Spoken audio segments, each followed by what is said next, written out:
Título: Processos de Criação na Arte, de Mônica Tavares. Texto de 11 páginas. Preliminares sobre a história da criação artística. A história da criação artística explicita um processo que vai da concepção divina à humana.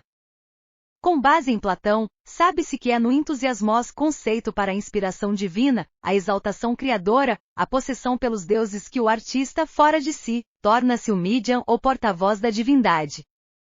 Neste caso, o artista traria em si o sopro do divino. Todavia, com o decorrer dos séculos, este conceito metafísico torna-se, de certo modo, laico. Plaza 2001. A teoria oposta à inspiração tem origem ao se tomar em referência ao conceito de arte de Aristóteles, admitido este como poiesis ou techne. Tal teoria concebe a criação artística como um fazer, um trabalho, uma atividade artesanal que se desenvolve segundo determinadas regras que podem ser aprendidas. Plaza 2001. Neste caso, as obras resultam do produto da imaginação criativa orientada para o fazer. Para Aristóteles existem dois princípios correlativos, a matéria, e a morfé, a forma, que possibilitam explicar as diferentes categorias do devir.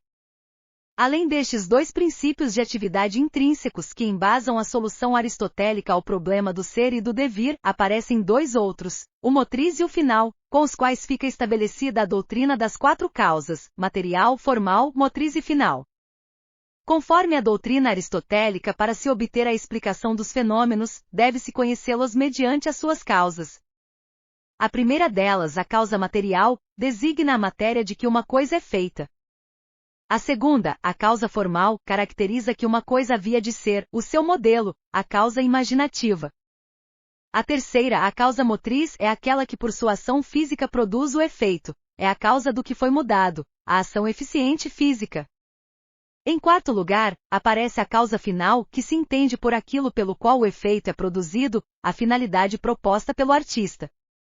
Nesta perspectiva, pode-se entender o ato de criar como uma construção em movimento, um processo dinâmico na condição de sempre poder vir a ser, não se configurando, portanto, como algo previamente acabado, com base em Millet, 1990, páginas 42 a 57.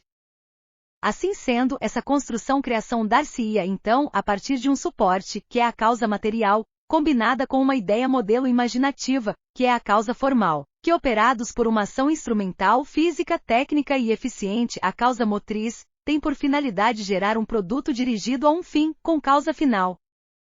Para Aristóteles, nem a matéria nem a forma podem existir separadamente. Na matéria, a coisa está em potência, na forma, ela está em ato. E é daí, como lembra Plaza, que se pode perceber a intraduzibilidade da obra de arte. Ao longo da história, as ideias de sujeito criador e de livre-arbítrio, a manifestação de poder individual pelo poder em si, aparecem como produto da Renascença. Naquele momento, o homem toma as rédeas e conduz o ato criativo, surgindo, afinal, a ideia de artista. Ao se tomar consciência do caráter complementar da razão e da sensibilidade, impõe-se a noção de sujeito criador, que opera no âmbito da expressão artística. Enfim, afirma-se a noção de que a subjetividade e a racionalidade se veem implicadas no ato artístico. E é aqui que se firmam os caminhos para se refletir sobre as alianças entre a arte e a ciência no contexto dos processos de criação. Nota sobre o criativo em arte. No sentido de apreender o que está implicado no fazer artístico, antes de tudo torna-se primordial compreender a acepção, segundo Pareyson, dos termos fazer e formar. Para o autor, formar significa fazer, inventando ao mesmo tempo o modo de fazer. Seguindo esta trilha, a teoria da formatividade concebe a operação artística como um processo de invenção e produção, em que as soluções das ideias se concretizam no fazer, ou seja, conforme entende Pareyson, 1993, páginas 12 a 26, como uma produção que é, ao mesmo tempo e indissoluvelmente invenção. Nesta perspectiva, as soluções das ideias se concretizam no fazer, um puro tentar, sem certezas, e este fazer incorpora um modo de execução de antemão não predeterminado. Nesta ação continuada, a obra de arte pode ser pensada como uma matéria formada que tem como conteúdo a pessoa do artista, não como tema ou assunto, mas no sentido de que o modo como ela está formada é o modo próprio de quem a formou. Pareyson, 1984. Conforme Plaza 2001, o produto criado pode ser pensado a partir de 3 categorias ou 3 pontos de vista. Há o ponto de vista da pessoa que cria, em termos de fisiologia, temperamentos, hábitos, valores, emoções, processos mentais, motivações, percepções, pensamentos, comunicações, etc. B. E o ponto de vista do ambiente e da cultura em que a obra se insere, como condicionamentos culturais, sociais, educativos, influenciados pela demanda exterior, pela encomenda social ou até mesmo pelas perspectivas que o público tem sobre a arte. C. O ponto de vista relativo aos processos mentais que o ato de criar mobiliza, teorias, técnicas, métodos, poéticas, estéticas, etc. No primeiro caso, privilegia-se a categoria do psicológico, no segundo, a categoria do sociológico, no terceiro, a categoria das poéticas e estéticas. Deste modo, considerando o aqui discutido, seguiremos no pressuposto de que do ponto de vista do artista o criativo somente pode ser observado e analisado quando o mesmo está objetivado. Plaza 2001. Dos conceitos de criação e criatividade. Para Moles and Caudy, 1977, página 32, a criação é o processo pelo qual se provoca a existência de um novo objeto, nada mais é do que a criação da novidade. Já o conceito de criatividade, também resgatado a partir destes autores, é definido como a faculdade da inteligência que consiste em reorganizar os elementos do campo de percepção, de um modo original e suscetível de dar lugar a operações dentro de qualquer campo fenomenológico. Moles and Caudy, 1977, página 60. Pode-se pensar a criatividade como uma aptidão da inteligência que permite a reorganização dos dados, no intuito de associá-los e de combiná-los para a solução de problemas. Esta atitude da inteligência estaria diretamente relacionada à faculdade de criar, de idealizar e de conceber, correspondendo em sentido amplo, à causa formal aristotélica. Enfim, seria a faculdade de proporcionar soluções adequadas a novos problemas. E em um sentido estrito, a faculdade da produção criadora. Desta maneira, a criatividade seria a capacidade de formar mentalmente ideias, imagens e coisas não presentes para dar existência a algo novo, único e original, porém com uma dada finalidade. O criar estaria, por conseguinte, relacionado com o ato de reorganizar um campo de percepção, constituindo uma nova ordem, uma nova ideia, a partir dos dados já conhecidos. Este ato de reorganizar deve estar provido de originalidade e novidade, ou seja, deve afastar-se da probabilidade máxima de ocorrência. É na medida do grau de originalidade, concebido segundo a dialética banal ou original, que Moles and Caudy, 1977, identificam a criação como invenção. Contudo, a criação não depende apenas do seu grau de originalidade. É importante acrescentar que, segundo os autores, sem a ação concreta potencial não existe a criação.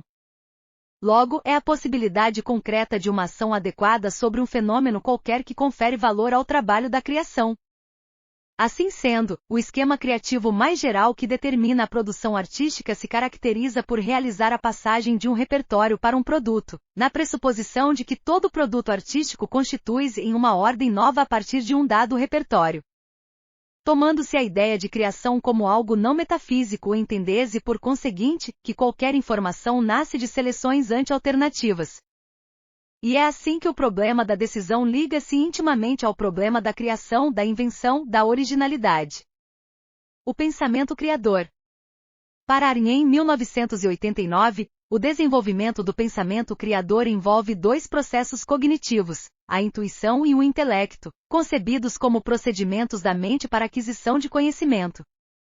O autor lembra que, durante a história, várias correntes existiram, ora colocando estes processos cognitivos como colaboradores, ora como rivais. Ele defende a proposta de se, abre aspas, livrar a intuição de sua misteriosa aura de inspiração poética, e atribuí-la a um fenômeno psicológico preciso. Fecha aspas. Em suas palavras, faz-se evidente a coexistência destes dois processos. Início de citação longa. A mente humana dispõe de dois processos cognitivos, a percepção intuitiva e a análise intelectual. As duas são igualmente valiosas e indispensáveis. Nenhuma é exclusiva para as atividades humanas específicas, ambas são comuns a todas. A intuição é privilegiada para a percepção da estrutura global das configurações. A análise intelectual se presta à abstração do caráter das entidades e eventos a partir de contextos específicos, e os define como tais. A intuição e o intelecto não operam separadamente, mas em quase todos os casos, necessitam de cooperação mútua. Arien, 1989, páginas 16 a 29. Fim de citação longa. Nota-se também, nas reflexões de Paul Valéry, a coexistência do intelecto e da intuição no domínio das atividades criativas, não importando a natureza da obra a ser realizada. Para este autor, a intuição não é unicamente um atributo do artista, nem o intelecto um atributo exclusivo da ciência. Para este pensador, a partir de Plaza, 1987, a criação compreende ao mesmo tempo formações espontâneas e ato consciente. Numa obra de arte, dois elementos estão sempre presentes, aqueles dos quais não se concebe a origem, a geração, que não podem ser expressos em atos, embora possam depois ser modificados por atos, e aqueles que são articulados podendo ser pensados. Outro assim, nessa mesma linha diretriz, a qual expõe uma intrínseca relação entre o sensível e o inteligível, é imprescindível lembrar, com base em Duchamp, 1975, que o artista passa da intenção à realização por meio de uma cadeia de reações totalmente subjetivas. Para o autor, a luta pela realização da obra é uma série de esforços, sofrimentos, satisfações, recusas, decisões que não são totalmente conscientes, pelo menos no plano estético. O resultado desse conflito é uma diferença entre a intenção e a sua realização. A diferença entre o que se quis realizar e o que na verdade se realizou é o que é denominado como coeficiente artístico contido na obra. Seria como uma relação aritmética entre o que permanece não expresso embora intencionado, e o que é expresso não intencionalmente. Este coeficiente pessoal em estado bruto deverá ainda ser refinado pelo público. Em linhas gerais, as atividades criativas caracterizam-se pelo uso cooperativo, pela sinergia entre o sensível e o inteligível. Conforme alguns pensadores, estes processos são, também, definidos como as leis da mente, as quais garantem as associações por similaridade, analogia e síntese, e as associações por contiguidade, lógica e análise. Sabe-se que David Hume, no século XVIII, foi o primeiro pesquisador a investigar a distinção entre essas duas formas básicas de associação. Entretanto, é com o trabalho de Pei que se chega a um melhor entendimento sobre estas distintas formas de associação. Para este último autor, nas associações por contiguidade, o sistema de pensamento sucede da experiência e é o mais simples de todos os raciocínios, enquanto nas associações por similaridade, o sistema é governado por operações mentais analógicas e envolve, assim, um grau maior de consciência da linguagem Pignatari, 1979. Ao trilhar nesta direção, entendemos então que na criação artística as oposições espontâneo versus reflexivo, em Paul Valéry, intuitivo versus racional, em Arien, consciente versus inconsciente, em Marcel Duchamp, ou similaridade versus contiguidade, em Pei, são mediadas numa unidade dialética em equilíbrio. Indicam, como lembra Plaza 2001, polos extremos de criação, retratados no tipo de artista intuitivo, que trabalha de forma exuberante, fácil, compulsiva e inspirada, ou no tipo de artista disciplinado e racional, que opera de forma regular, metódica, reflexiva e que burila a obra. Não esquecendo as possíveis variações que existem entre esses extremos modos de criação, pelo que foi exposto até aqui, é patente que em qualquer processo de descoberta, tanto na arte como na ciência, a tomada de decisão registra-se como elemento fundamental na conduta a ser seguida.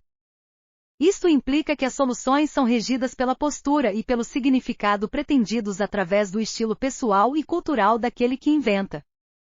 O que não se contradiz ao argumento de se admitir que é na procedência do pensamento que os domínios diversos da ciência e da arte se unem, esteja o primeiro na incessante busca pelo conhecimento, ou se manifeste o segundo na esfera do intraduzível.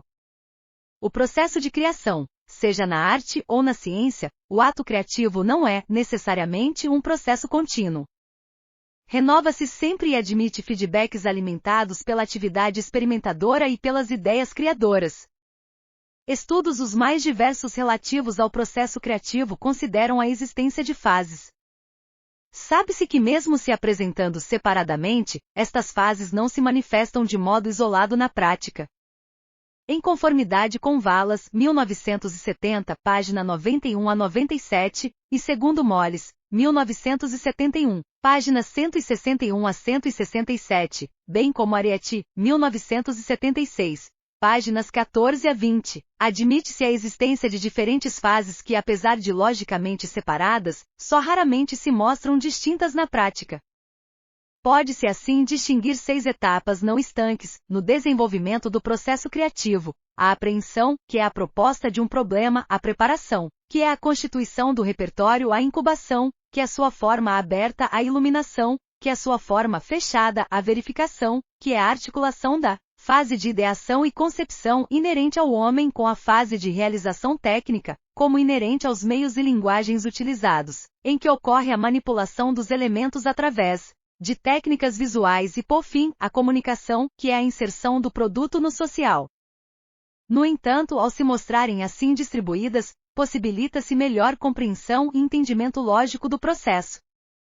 Ao se considerar que o processo de criação assim se comporta, continuaremos a nossa argumentação ao perseguir a ideia de não mais se distinguir entre a criação artística e a criação científica, mas sim, de se buscar os pontos de similaridade entre ciência e arte. Este fato aqui se evidenciará pelo entendimento de que estas áreas aplicam os mesmos métodos heurísticos, apesar de trabalharem sobre materiais diferentes, ou melhor, de se diferenciarem em relação aos campos fenomenais sobre os quais operam. Moles, 1971, páginas 257 a 60. Neste pressuposto deve-se lembrar, conforme Moles, que seja na arte ou na ciência, são os métodos heurísticos de criação que orientam o pensamento criador na concretização da boa forma.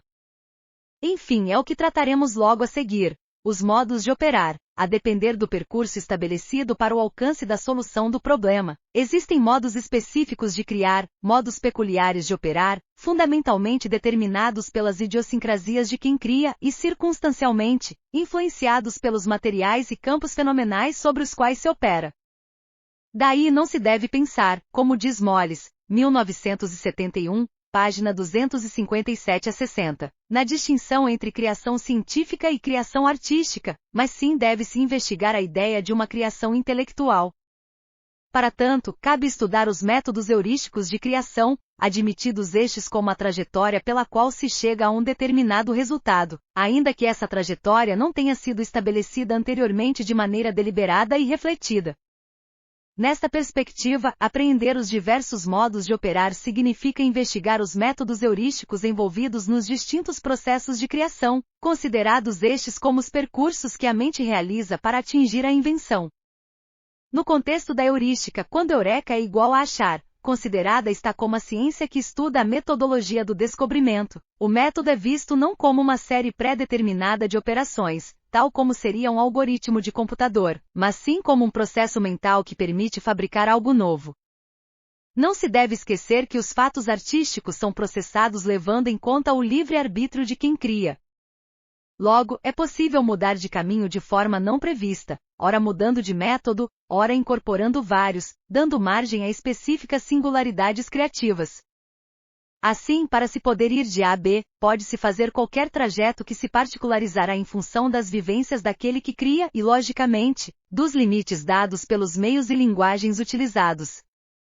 Não intencionamos aqui retomar o aprofundado estudo acerca das diretrizes operacionais inerentes a cada método de criação. Acreditamos, no entanto, que será importante referi-las e caracterizá-las a partir da classificação proposta, Métodos do Possível, do Existente e do Pensamento, Plaza and Tavares, 1998, baseada nas categorias peircianas de primeiridade, secundidade e terceiridade. Considerando a taxonomia dos métodos criativos, entendemos a existência de 3 grupos de métodos com caracteres bem definidos, porém interpenetráveis e recorrentes. Esta classificação não pretende impor uma tipologia estanque, ela visa estabelecer um guia de entendimento dos processos criativos, destacando os aspectos dominantes de criação. Logo, a compreensão das diretrizes operacionais de cada método relaciona-se com a busca dos paradigmas de criação. No primeiro grupo dos métodos, a característica principal refere-se à determinação de formas sintetizadas pela mente e consideradas estas como objetos da introvisão. Elas correspondem, portanto, a diagramas mentais, estabelecidos sem referência a outra coisa, que são representados segundo as qualidades materiais do meio produtivo. Em outras palavras, dá-se a representação de modelos mentais, fase da ideação e concepção, inerente ao homem, que se viabilizam a partir da sinergia com as estruturas e linguagens próprias das técnicas e tecnologias, fase da realização técnica ou tecnológica. No âmbito das artes, os meios e as linguagens são capazes de fornecer as estruturas necessárias para a concretização de produções estéticas, pois oferecem a possibilidade de criar a própria qualidade. Em tais processos evidencia-se o enraizamento do icônico, concreto no simbólico, abstrato. Aqui, as leis da mente dialogam com os dispositivos técnicos e tecnológicos, no propósito de unir o sensível e o inteligível. E isto se faz, transpondo os limites do meio e pelo uso material dos suportes. Plaza Indy Tavares, 1998, página 123. De maneira geral, cabe destacar exemplos de poéticas que trabalham com base nestas diretrizes: o cubismo e o construtivismo, vide método do projeto, o dadaísmo, vide método do acaso, a arte permutacional, vide matriz do descobrimento, poesia concreta, vide método dos limites, entre outros. No que concerne ao segundo grupo de métodos, sua característica principal é determinada pelo conflito e pela experiência vivenciados no contato, na ação e reação com o meio produtivo. Domina a experimentação como atitude criativa, visto que a concepção e a realização dão-se concomitantemente. O artista, impregnado de um conhecimento transmitido pelos sentidos, experimenta no intuito de encontrar novas e outras formas de criar. Destaca-se um processo que vai da teoria à prática, em que a gratuidade e o espírito lúdico conduzem à descoberta e à novidade. Em suma, prevalece a vacuidade da mente ante uma dada situação, ou seja, a tendência de experimentar para ver no que dá de Claude Bernard. Nas poéticas essencialmente experimentalistas que sistematicamente enfatizam a materialidade dos suportes, domina o fático o contato, sendo que nelas os procedimentos de operação criativa fundam-se sob a dominância do singular.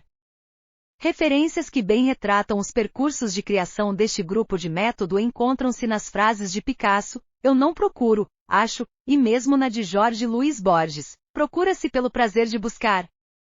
Em certo sentido, ilustra-se essa diretriz ao se referir à prática artística das vanguardas históricas. No que tange ao terceiro e último grupo dos métodos, a característica principal é justamente o operar com símbolos ou signos de caráter convencional. Firmam-se por meio da incorporação e consequente transformação de dados já repertoriados, dando margem ao aparecimento de novas significações, estabelecidas a partir de releituras ou recodificações. Envolvem a relação de diálogo entre vários códigos e linguagens e trabalham no âmbito da metalinguagem e da metacriação, ou seja, na noção de criação a partir de algo, melhor dizendo, de representação da representação. Enfim, esse grupo de métodos comporta a noção de criação da criação. Predomina o universo da recepção, da intertextualidade, dos intercódigos, das recodificações. Opera-se com dados pré-existentes. Neste caso, é comum a interpenetração de gêneros. Nesta categoria de métodos, o artista tem como proposta básica pôr a linguagem em movimento e dela gerar uma nova criação que implica a renovação crítica do fenômeno anterior, determinando transformações de ordem sintática, semântica ou sugerindo novas significações. As montagens, colagens, bricolagens, imagens híbridas, traduções são exemplos de criações que resultam da prática da metacriação. Como relacionar método e poética? Em primeiro lugar, cabe retomar a ideia, já antes referida, de que os fatos artísticos são processados levando em conta o livre-arbítrio de quem cria. O artista pode mudar de caminho de forma imprevisível, ora mudando de método, ora incorporando ou combinando vários, provocando uma instabilidade de fronteiras metodológicas. Ao operar entre método e modo, entre caminho e modalidade operativa, o artista visa construir a sua poética. Plaza Indy Tavares, 1998. Se de um lado o método opera no sentido do percurso a fazer, de outro, o modo opera tornando aparente as relações entre as causas formal, material, motriz e final, condicionantes de próprias a cada processo de criação. Daí implica uma poética que atua no sentido de construir o objeto de arte, como um fazer que se faz à medida que se inventa. Deve-se ter em mente que neste fazer estão implicadas simultaneamente duas faculdades, a imaginativa e a operativa. O que implica que a liberdade e os constrangimentos do ato de criar estão incorporados no processo criativo, e que a integração dessas duas faculdades se viabiliza implicitamente, mediante uma sinergia, dada caso a caso pelas relações dialéticas entre o que é da ordem do poético e o que é da ordem do técnico ou tecnológico. E é aqui que aparece a metodologia como mediação. Todavia, o que subjaz a esses processos é a transposição de um dado repertório de elementos para um produto. Nesta passagem, estão inerentes as operações de seleção e combinação, que conduzem aquele que inventa ao alcance da informação. Vale, aqui, relevar que este é um ponto essencial a se considerar no percurso da criação, mediada por qualquer tipo de instrumental. Neste sentido, as poéticas estariam em função dos aspectos dominantes de cada método, evidenciando-se as diretrizes operacionais de criação que possibilitam estabelecer os mecanismos das descobertas e invenções. Considerações finais. Este artigo pretendeu apresentar um panorama dos processos de criação na arte. Com base em seus pressupostos, trouxe referências para se pensar a história da criação artística como um processo que vai da concepção divina à humana.